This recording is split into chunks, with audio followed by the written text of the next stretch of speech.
Bal Gangadhar Menon, Bal Gangadhar Menon, Bal Gangadhar Menon, Bal Gangadhar Menon.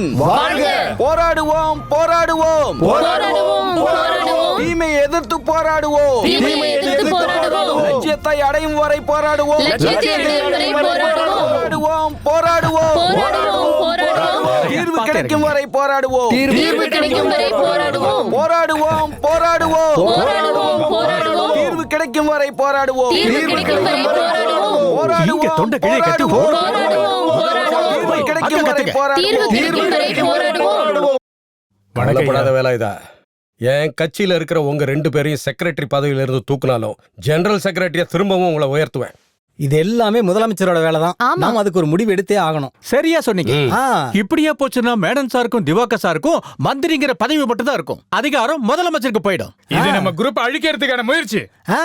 Already எங்கூட சம்பந்தப்பட்டிருக்கிற எல்லா corporation சேர்மனையும் ராஜினாமா செய்ய சொல்லியிருக்காரு சிஎம்.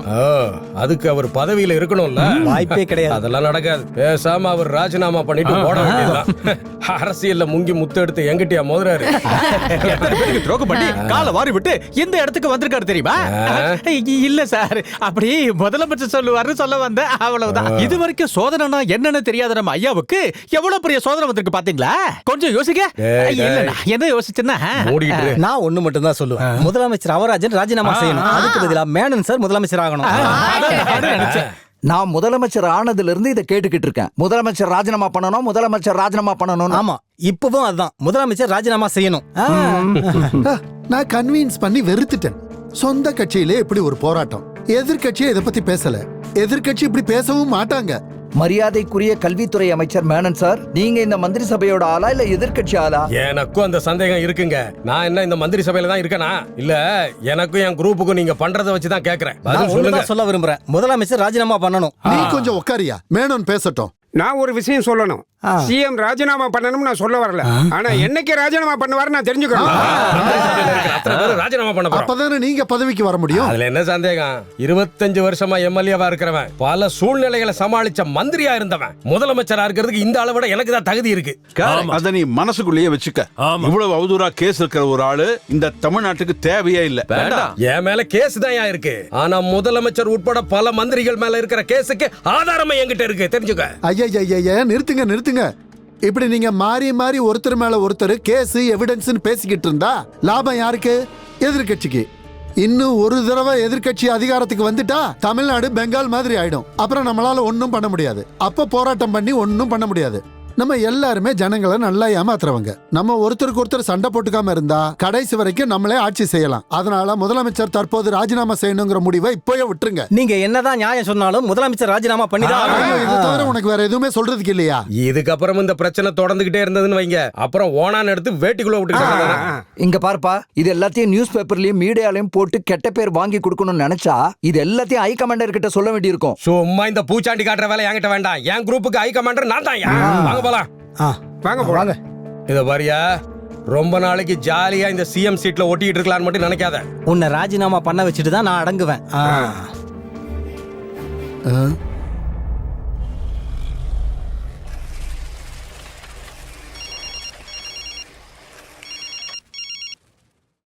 இதாங்க ஃபைனான்ஸ் மருமகன் ஐபிஎஸ்.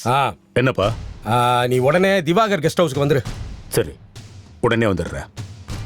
ரஞ்சித் சார், பணத்தை லாக்கர்ல வச்சிரு. Okay sir. இல்ல, பஸ் ஓனர்ஸும் டிரைவர்ஸும் ஒத்துமையா போகலைன்னா இந்த போராட்டத்தை முடிவுக்கு கொண்டு வர முடியாது. Excuse me. இதாங்க கலெக்டர் மருமகன் ஐஏஎஸ். ஹலோ, நான் கெஸ்ட் ஹவுஸ்ல இருக்கிறேன். சரி, சீக்கிரம் வா. இந்த வரேன். இந்த சர்ச்சையை இதோட முடிச்சுக்கலாம். நீங்க எல்லாரும் ஒத்துமையானதுக்கு அப்புறம் எனக்கு சொல்லுங்க. ஓகே? முதலமைச்சர் ராஜினாமா பண்றதுக்கு என் கூட நிக்கிறேன்னு சொன்னவர் தான் அந்த தொமன் சாக்கோ. பிரச்சனையை நீ முதல்ல ஆரம்பி, பின்னால நான் வந்து சேர்ந்துக்கிறேன்னா.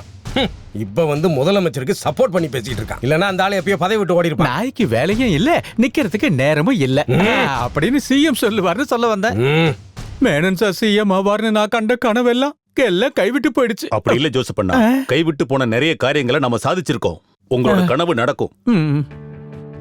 நீங்களும் முதலமைச்சர் ஆவீங்க. எல்லாரை விட நான் தான் அதிகமா ஆசைப்படுறேன்.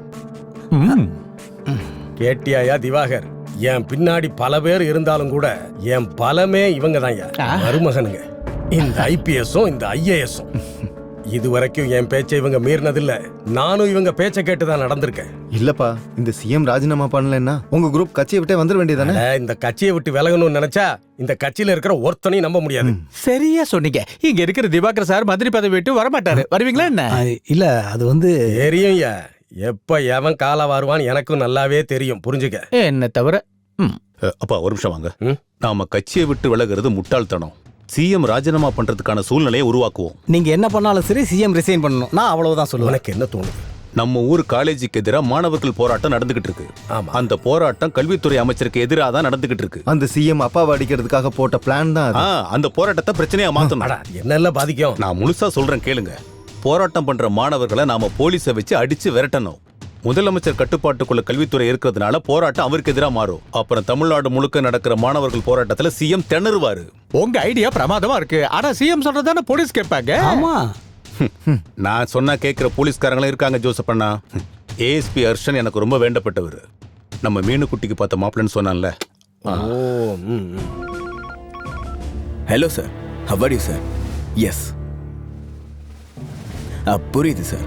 ஆனா என்ன பிரச்சனை வந்தாலும் போலீஸ் பொறுமையா இருக்கணும்னு சிஎம் உடைய ஆர்டர். யோ, போலீஸ்க்கு ஒண்ணுனா நீங்க கை கட்டி வேடிக்கை பாப்பீங்களா? அது வந்து அதை தனியா வேற சொல்லணுமா? அப்போ போலீஸ்க்கு ஒண்ணுனா அதுக்கப்புறம் என்ன பண்ணணும்னு தெரியும்ல. இதான் ராஜதந்திரம்னு சொல்லுவாங்க.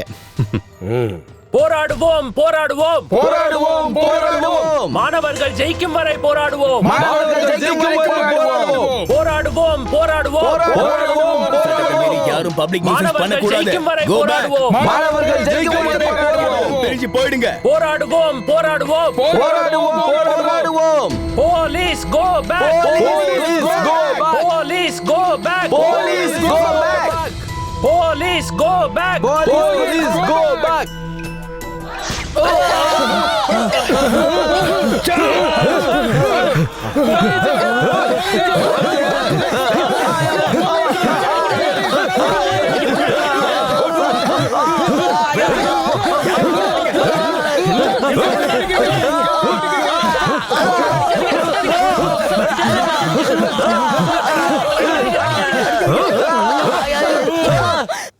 ஹலோ பவித்ரா, என்ன போலீஸ் ஸ்டூடெண்ட்ஸ் அடிச்சு ஓட விடுற சத்தம் கேக்குதா? சும்மா சொல்லக்கூடாது. உன்னோட ஐடியா சூப்பர். அங்க போலீஸுக்கும் மாணவர்களுக்கும் யுத்தமே நடக்குதான். இதோட அந்த முதலமைச்சர் பதவிக்கு ஆப்பு. நீங்க வேணா பாருங்கப்பா, இதுக்கப்புறம் ஸ்டூடெண்ட்ஸ் நிறுத்த மாட்டாங்க. தமிழ்நாடு முழுக்க இந்த பிரச்சனை பத்திக்கிட்டு எரியும். மாணவர்கள் மீது கை வைத்தால் விடமாட்டோம் விடமாட்டோம் விடமாட்டோம் விடமாட்டோம். போராடுவோம் போராடுவோம் போராடுவோம் போராடுவோம். நீதி கிடைக்கும் வரை போராடுவோம். நீதி கிடைக்கும் வரை போராடுவோம். மாணவர்கள் மீது கை வைத்தால் மாணவர்கள் மீது கை வைத்தால் விடமாட்டோம் விடமாட்டோம் விடமாட்டோம் விடமாட்டோம். மாணவர்கள் மீது கை வைத்தால் மாணவர்கள் மீது கை வைத்தால் விடமாட்டோம் விடமாட்டோம் விடமாட்டோம் விடமாட்டோம். மாணவர்கள் மீது கை வைத்தால் மாணவர்கள் மீது கை வைத்தால் விடமாட்டோம் மாணவர்கள் மீது கை வைத்தால் மாணவர்கள் மீது கை வைத்தால் குரூப் மீட்டிங்க்கு நீங்க சொன்ன டேட் மாணவர்கள் மீது கை வைத்தால் ப்ளீஸ் தயவு செஞ்சு கலைஞ்சு போயிடுங்க. இல்லனா மந்திரியாச்சும் போக விடுங்க. ராஜினாமா செய் ராஜினாமா செய் ராஜினாமா செய் ராஜினாமா செய். பதவியை விட்டு ராஜினாமா செய் ராஜினாமா செய். ராஜினாமா செய் ராஜினாமா செய் ராஜினாமா செய் ராஜினாமா செய். பதவியை விட்டு ராஜினாமா செய் பதவியை விட்டு ராஜினாமா செய். ராஜினாமா செய் ராஜினாமா செய் ராஜினாமா செய் ராஜினாமா செய். பதவியை விட்டு ராஜினாமா செய் பதவியை விட்டு ராஜினாமா செய். ராஜினாமா செய் ராஜினாமா செய் ராஜினாமா செய் ராஜினாமா செய். பதவியை விட்டு ராஜினாமா செய் பதவியை விட்டு ராஜினாமா செய். சார், நாங்க அக்கிரமம் பண்றதுக்கு இங்க வரல. எங்களுக்கு தேவை மந்திரி கூட பேசணும். Hello control room, CN Vijayan here. கல்வி அமைச்சர் ஆள் மேல வண்டி ஏத்திட்டு போயிடுவீங்களா சார்? நீங்க ஏன் வழியை மறிக்கிறீங்க? ஸ்டூடெண்ட்ஸை போலீஸ் கண்மூடித்தனமா தாக்கியிருக்காங்க. பாம்பு வெடிச்சதுக்கு ஒரு நிரபராதி ஏன் ஜெயிலுக்குள்ள கஷ்டப்படுறான்? இதுக்கு நீங்க தான் பதில் சொல்லணும். அதெல்லாம் போலீஸ கையில வச்சிருக்கிற அந்த முதலமைச்சர் போய் கேட்க வேண்டிய கேள்வி. போய் அந்த ஆளு கேளியா? ஓ, அவனைங்க கூட்டு வாங்க. தள்ளுங்க விழுவிடு. உங்க அதிகாரத்தோட தாக்கத்துக்காக பாவம் மாணவர்களோட வாழ்க்கை விளையாடுது. மரியாதைக்குரிய கல்வித்துறையோட அமைச்சர் நினைச்ச மாதிரி போராட்டம் பண்ற மாணவர்கள் அந்த மாதிரி நடந்துக்கிறாங்க. அவங்க அக்கிரமம் செய்ய மாட்டாங்க. அவங்க எல்லாருக்கும் தெரிஞ்சு போச்சு. வா. இவன் தான் போலீஸ் மேல பாம்பை வீசினவன். Third rate rowdy Victor Samuel. சொல்லுங்க மந்திரி சார், இவன் எந்த காலேஜ்ல படிக்கிறான்? வினை விதைச்சவன் வினை அறுப்பான். அமைதியா போய்கிட்டு இருந்த மாணவர்களோட போராட்டத்துல பாம்பு தூக்கி போலீஸ் மேல ஏன் வீசுறன்னு இவனே சொல்லுவான். யார் சொல்லி செஞ்சான்னு இவனே சொல்லுவான். கொடுத்துங்கடா அத. தூக்குடா. பொம்மை இருக்கிறாங்களா?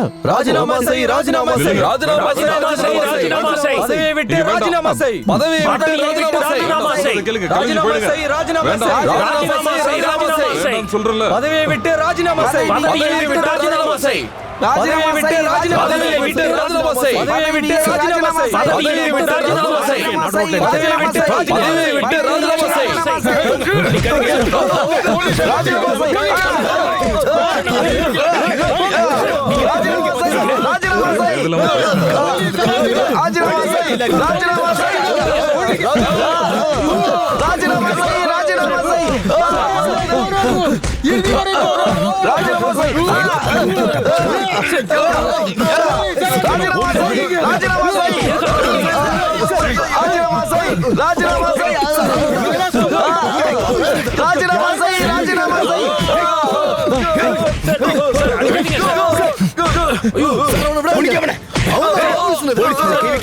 இந்த பையன் புத்திசாலி. நாளைக்கே அவனை நாம சந்திக்கலாம். நல்ல அறிவாளியா இருக்கான்ல. அது எப்படி பார்க்காம இருக்க முடியும்? உனக்கு அவனை தெரியுமா? தெரியும். எனக்கு அவனுக்கு ஒரு பந்தம் இருக்கு. என்ன பந்தம்? என்னோட ஒரே மகன். ஆஹா. இவருக்கு பிறந்த ஒரே ஒரு பையன் அவன் தான். இவரோட ரத்தம் தான். ஆனா அங்க வேலை செய்யல. நியாயம் எங்க இருக்கோ அங்கதான் இருப்பான். அவன் மேனன் சார் வீட்டுல தான் தங்கி இருக்கான். இவர் வீட்டை பத்தி சொல்லணும்னா அது ஒரு கோவில்.